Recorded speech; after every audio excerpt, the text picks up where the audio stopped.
मुरली अमृत की धारा है धारा, जो देती दुखों से किनारा।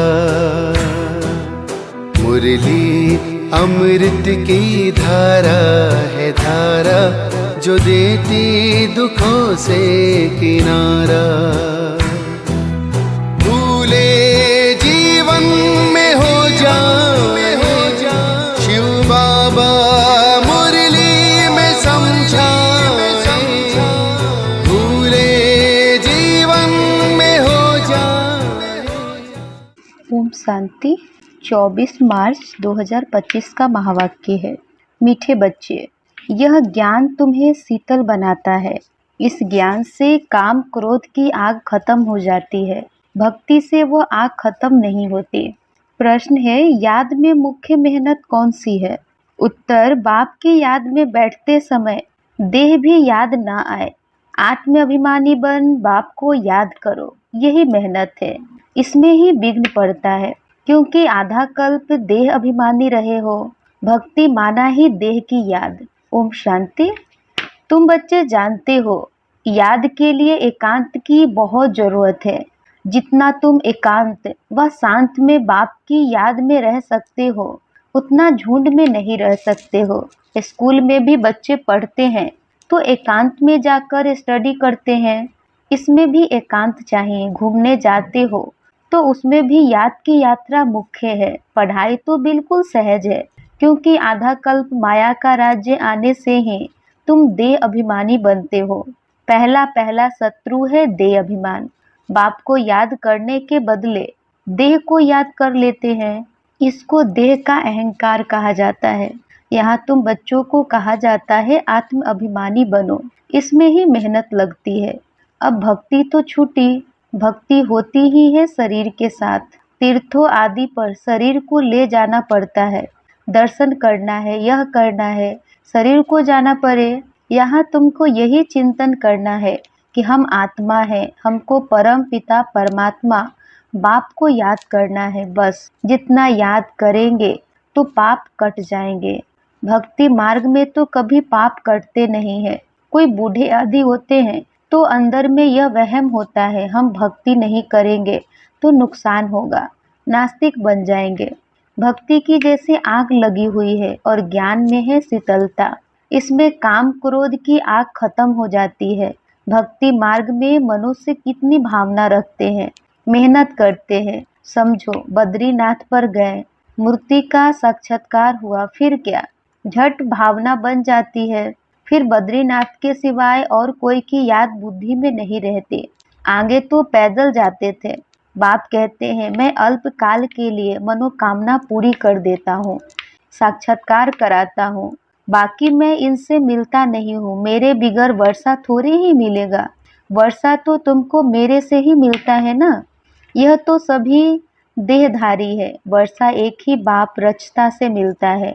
बाकी जो भी है जड़ अथवा चैतन्य, वह सारी है रचना। रचना से कभी वर्षा मिल न सके। पतित पावन एक ही बाप है। कुमारियों को तो संग दोष से बहुत बचना है। बाप कहते हैं, इस पतित पने से तुम आदि मध्य अंत दुख पाते हो। अभी सब है पतित, तुम्हें अभी पावन बनना है। निराकार बाप ही आकर तुमको पढ़ाते हैं। ऐसे कभी नहीं समझो कि ब्रह्मा पढ़ाते हैं। सबकी बुद्धि सिर्फ बाबा तरफ रहनी चाहिए। सिर्फ बाबा इन द्वारा पढ़ाते हैं।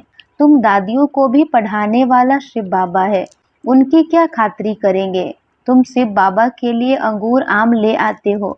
शिव बाबा कहते हैं, मैं तो अभोक्ता हूँ, तुम बच्चों के लिए ही सब कुछ है। भक्तों ने भोग लगाया और बांटकर खाया, मैं थोड़े ही खाता हूँ। बाप कहते हैं, मैं तो आता ही हूँ तुम बच्चों को पढ़ाकर पावन बनाने। पावन बनकर तुम इतना उच्च पद पाएंगे, मेरा धंधा यह है। कहते ही हैं शिव भगवानुवाच, ब्रह्मा भगवानुवाच तो कहते नहीं हैं, ब्रह्मावाच भी नहीं कहते। भल यह भी मुरली चलाते हैं, परंतु हमेशा समझो शिव बाबा चलाते हैं। किसी बच्चे को अच्छा तीर लगाना होगा तो खुद प्रवेश कर लेंगे। ज्ञान का तीर तीखा गाया जाता है ना। साइंस में भी कितनी पावर है, बॉम्ब्स आदि का कितना धमाका होता है। तुम कितनी साइलेंस में रहते हो। साइंस और साइलेंस विजय पाती है। तुम इस सृष्टि को पावन बनाते हो। पहले तो अपने को पावन बनाना है। ड्रामा अनुसार पावन भी बनना ही है, इसलिए विनाश भी नुधा हुआ है। ड्रामा को समझकर बहुत हर्षित रहना चाहिए। अभी हमको जाना है शांति धाम। बाप कहते हैं वह तुम्हारा घर है। घर में तो खुशी से जाना चाहिए ना। इसमें देही अभिमानी बनने की बहुत मेहनत करनी है। इस याद की यात्रा पर ही बाबा बहुत जोर देते हैं। इसमें ही मेहनत है। बाप पूछते हैं चलते फिरते याद करना सहज है या एक जगह बैठकर याद करना सहज है। भक्ति मार्ग में भी कितनी माला फेरते हैं, राम राम जपते रहते हैं, फायदा तो कुछ भी नहीं। बाप तो तुम बच्चों को बिल्कुल सहज युक्ति बतलाते हैं। भोजन बनाओ, कुछ भी करो, बाप को याद करो। भक्ति मार्ग में श्रीनाथ द्वारे में भोग बनाते हैं, मुंह को पट्टी बांध देते हैं, जरा भी आवाज ना हो, वह है भक्ति मार्ग। तुमको तो बाप को याद करना है। वे लोग इतना भोग लगाते हैं, फिर वह कोई खाते थोड़े ही है। पंडे लोगों के कुटुंब होते हैं, वह खाते हैं। तुम यहाँ जानते हो हमको शिव बाबा पढ़ाते हैं। भक्ति में थोड़े ही यह समझते हैं कि हमको शिव बाबा पढ़ाते हैं। भल शिव पुराण बनाया है, परंतु उनमें शिव पार्वती, शिव शंकर सब मिला दिया है। वह पढ़ने से कोई फायदा नहीं होता। हर एक को अपना शास्त्र पढ़ना चाहिए। भारतवासियों की है एक गीता, क्रिश्चियन का बाइबल एक होता है। देवी देवता धर्म का शास्त्र है गीता। उसमें ही नॉलेज है, नॉलेज ही पढ़ी जाती है। तुमको नॉलेज पढ़नी है। लड़ाई आदि की बातें जिन किताबों में है उससे तुम्हारा कोई काम ही नहीं है। हम हैं योग बल वाले, फिर बाहुबल वालों की कहानियां क्यों सुने। तुम्हारी वास्तव में लड़ाई है नहीं ना। बाबा करे तुम्हारी वास्तव में लड़ाई है नहीं। तुम योग बल से 5 विकारों पर विजय पाते हो। तुम्हारी लड़ाई है 5 विकारों से। वह तो मनुष्य से लड़ाई करते हैं। तुम अपने विकारों से लड़ाई लड़ते हो। यह बातें सन्यासी आदि समझ न सकते। तुमको कोई ड्रिल आदि भी नहीं सिखलाई जाती है। तुम्हारी ड्रिल है ही एक, तुम्हारा है ही योग बल। याद के बल से 5 विकारों पर जीत पाते हो। यह 5 विकार दुश्मन है। उनमें भी नंबर 1 है देह अभिमान। बाप कहते हैं तुम तो आत्मा हो ना। तुम आत्मा आती हो, आकर गर्भ में प्रवेश करती हो। मैं तो इस शरीर में विराजमान हुआ हूँ। मैं कोई गर्भ में थोड़े ही जाता हूँ। सतयुग में तुम गर्भ महल में रहते हो, फिर रावण राज्य में गर्भ जेल में जाते हो। मैं तो प्रवेश करता हूँ। इसको दिव्य जन्म कहा जाता है। ड्रामा अनुसार मुझे इसमें आना पड़ता है। इनका नाम ब्रह्मा रखता हूँ, क्योंकि मेरा बना है ना। एडप्ट होते हैं तो नाम कितने अच्छे अच्छे रखते हैं। तुम्हारे में भी बहुत अच्छे अच्छे नाम रखे हैं। लिस्ट बड़ी वंडरफुल आई थी संदेशी द्वारा। बाबा को सब नाम थोड़े ही याद है। नाम से तो कोई काम नहीं, शरीर पर नाम रखा जाता है ना। अब तो बाप कहते हैं अपने को आत्मा समझो, बाप को याद करो। बस तुम जानते हो हम पूज्य देवता बनते हैं, फिर राज्य करेंगे, फिर भक्ति मार्ग में हमारे ही चित्र बनाएंगे। देवियों के बहुत चित्र बनाते हैं। आत्माओं की भी पूजा होती है। मिट्टी के शालिग्राम बनाते हैं, फिर रात को तोड़ डालते हैं। देवियों को भी सजाकर पूजा कर फिर समुद्र में डाल देते हैं। बाप कहते हैं मेरा भी रूप बनाकर खिला पिलाकर फिर मुझे कह देते ठीक कर भीतर में है। सबसे दुर्दशा तो मेरी करते हैं। तुम कितने गरीब बन गए हो। गरीब ही फिर उच्च पद पाते हैं। साहूकार मुश्किल उठाते हैं। बाबा भी साहूकारों से इतना लेकर क्या करेंगे। यहाँ तो बच्चों के बूंद बूंद से यह मकान आदि बनते हैं। कहते हैं बाबा हमारी एक ईंट लगा दो। समझते हैं रिटर्न में हमको सोने चांदी के महल मिलेंगे। वहाँ तो सोना ढेर रहता है। सोने की ईंट होगी तब तो मकान बनेंगे। तो बाप बहुत प्यार से कहते हैं मीठे मीठे बच्चों अब मुझे याद करो। अब नाटक पूरा होता है। बाप गरीब बच्चों को साहूकार बनने की युक्ति बताते हैं। मीठे बच्चे तुम्हारे पास जो कुछ भी है ट्रांसफर कर दो। यहाँ तो कुछ भी रहना नहीं है। यहाँ जो ट्रांसफर करेंगे वह नई दुनिया में तुमको 100 गुना होकर मिलेगा। बाबा कुछ मांगते नहीं है, वह तो दाता है। यह युक्ति बताई जाती है। यहाँ तो सब मिट्टी में मिल जाना है। कुछ ट्रांसफर कर देंगे तो तुमको नई दुनिया में मिलेगा। इस पुरानी दुनिया के विनाश का समय है, यह कुछ भी काम में नहीं आएगा। इसलिए बाबा कहते हैं घर घर में यूनिवर्सिटी कम हॉस्पिटल खोलो, जिससे हेल्थ वेल्थ मिलेगी, यही है मुख्य। अच्छा, मीठे मीठे सिक्की लधे बच्चों प्रति माता पिता बाप दादा का याद प्यार और गुड मॉर्निंग। रूहानी बाप की रूहानी बच्चों को नमस्ते। हम रूहानी बच्चों के रूहानी माता पिता बाप दादा को याद प्यार गुड मॉर्निंग और नमस्ते नमस्ते नमस्ते। रात्रि क्लास 12 मार्च 1968 का है। इस समय तुम गरीब साधारण माताएं पुरुषार्थ करके उच्च पद पा लेती हो। यज्ञ में मदद आदि भी माताएं बहुत करती है। पुरुष बहुत थोड़े हैं जो मददगार बनते हैं। माताओं को बारिश पने का नशा नहीं रहता, वह बीज बोती रहती है, अपना जीवन बनाती रहती है। तुम्हारा ज्ञान है यथार्थ, बाकी है भक्ति। रूहानी बाप ही आकर ज्ञान देते हैं। बाप को समझे तो बाप से वर्षा जरूर लेवे। तुमको बाप पुरुषार्थ कराते रहते हैं, समझाते रहते हैं, टाइम वेस्ट मत करो। बाप जानते हैं कोई अच्छे पुरुषार्थी है, कोई मीडियम, कोई थर्ड। बाबा से पूछे तो बाबा झट बता दे तुम फर्स्ट हो या सेकंड हो या थर्ड हो। किसको ज्ञान नहीं देते हो तो थर्ड क्लास ठहरे। सबूत नहीं देते तो बाबा जरूर कहेंगे ना।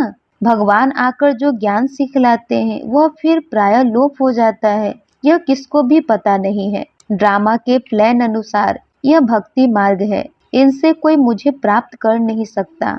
सतयुग में कोई जा नहीं सकता। अभी तुम बच्चे पुरुषार्थ कर रहे हो। कल्प पहले मिसल जितना जिसने पुरुषार्थ किया है उतना करते रहते हैं। बाप समझ सकते हैं अपना कल्याण कौन कर रहे हैं। बाप तो कहेंगे रोज इन लक्ष्मी नारायण के चित्र के आगे आकर बैठो। बाबा आपकी सिरमत पर यह वर्षा हम जरूर लेंगे। आप सामान बनाने की सर्विस का शौक जरूर चाहिए। सेंटर्स वालों को भी लिखता हूँ, इतने वर्ष पढ़े हो, किसको पढ़ा नहीं सकते हो तो बाकी पढ़े क्या हो। बच्चों की उन्नति तो करनी चाहिए ना। बुद्धि में सारा दिन सर्विस के ख्याल चलने चाहिए। तुम वानप्रस्थी हो ना, वानप्रस्थियों के भी आश्रम होते हैं। वानप्रस्थियों के पास जाना चाहिए। मरने के पहले लक्ष्य तो बता दो। वाणी से परे तुम्हारी आत्मा जाएगी कैसे। पतित आत्मा तो जा न सके। भगवानुवाच मामे कम याद करो तो तुम वानप्रस्थ में चले जाएंगे। बनारस में भी सर्विस ढेर है। बहुत साधु लोग काशीवास के लिए वहाँ रहते हैं। सारा दिन कहते रहते हैं शिव काशी विश्वनाथ गंगा। तुम्हारे अंदर में सदैव खुशी की ताली बजती रहनी चाहिए। स्टूडेंट हो ना, सर्विस भी करते हैं, पढ़ते भी है। बाप को याद करना है, वर्षा लेना है। हम अब शिव बाबा के पास जाते हैं, यह मन मना भव है। परंतु बहुतों को याद रहती नहीं है, झरमुई झगमुई करते रहते हैं। मूल बात है याद की, याद ही खुशी में लाएगे। सभी चाहते तो हैं कि विश्व में शांति हो। बाबा भी कहते हैं उन्हें समझाओ कि विश्व में शांति अब स्थापन हो रही है। इसलिए बाबा लक्ष्मी नारायण के चित्र को जास्ती महत्व देते हैं। बोलो यह दुनिया स्थापन हो रही है जहाँ सुख शांति पवित्रता सब था। सभी कहते हैं विश्व में शांति हो, प्राइस भी बहुतों को मिलती रहती है। वर्ल्ड में पीस स्थापन करने वाला तो मालिक होगा ना। इन्हों के राज्य में विश्व में शांति थी, एक भाषा एक राज्य एक धर्म था। बाकी सभी आत्माएं निराकारी दुनिया में थी। ऐसी दुनिया किसने स्थापन की थी, पीस किसने स्थापन की थी। फॉरेनर्स भी समझेंगे यह पैराडाइज था, इन्हों का राज्य था। वर्ल्ड में पीस तो अब स्थापन हो रही है। बाबा ने समझाया था प्रभात फेरी में भी यह लक्ष्मी नारायण का चित्र निकालो, जो सभी के कानों में आवाज पड़े कि यह राज्य स्थापन हो रहा है। नरक का विनाश सामने खड़ा है, यह तो जानते हैं। ड्रामा अनुसार शायद देरी है, बड़ों बड़ों के तकदीर में अभी नहीं है, फिर भी बाबा पुरुषार्थ कराते रहते हैं। ड्रामा अनुसार सर्विस चल रही है। अच्छा, गुड नाइट। धारणा के लिए मुख्य सार है। पहला, संग दोस्त से अपनी बहुत बहुत संभाल करनी है। कभी पतितों के संग में नहीं आना है। साइलेंस बल से इस सृष्टि को पावन बनाने की सेवा करनी है। 2 नंबर है ड्रामा को अच्छी तरह समझकर हर्षित रहना है। अपना सब कुछ नई दुनिया के लिए ट्रांसफर करना है। वरदान, बाप द्वारा सफलता का तिलक प्राप्त करने वाले सदा आज्ञाकारी दिल तख्त नसीन भव। बाप द्वारा सफलता का तिलक प्राप्त करने वाले सदा आज्ञाकारी दिल तख्त नसीन भव। स्पष्टीकरण है, भाग्य विधाता बाप रोज अमृत वेले अपने आज्ञाकारी बच्चों को सफलता का तिलक लगाते हैं।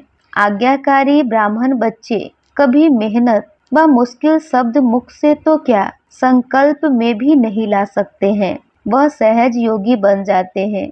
इसलिए कभी भी दिल शिकस्त नहीं बनो, लेकिन सदा दिल तख्त नसीन बनो, रहम दिल बनो। अहम भाव और वहम भाव को समाप्त करो। स्लोगन है, विश्व परिवर्तन की डेट नहीं सोचो, स्वयं के परिवर्तन की घड़ी निश्चित करो। विश्व परिवर्तन की डेट नहीं सोचो, स्वयं के परिवर्तन की घड़ी निश्चित करो। अव्यक्ति सारे, सत्यता और सभ्यता रूपी कल्चर को अपनाओ।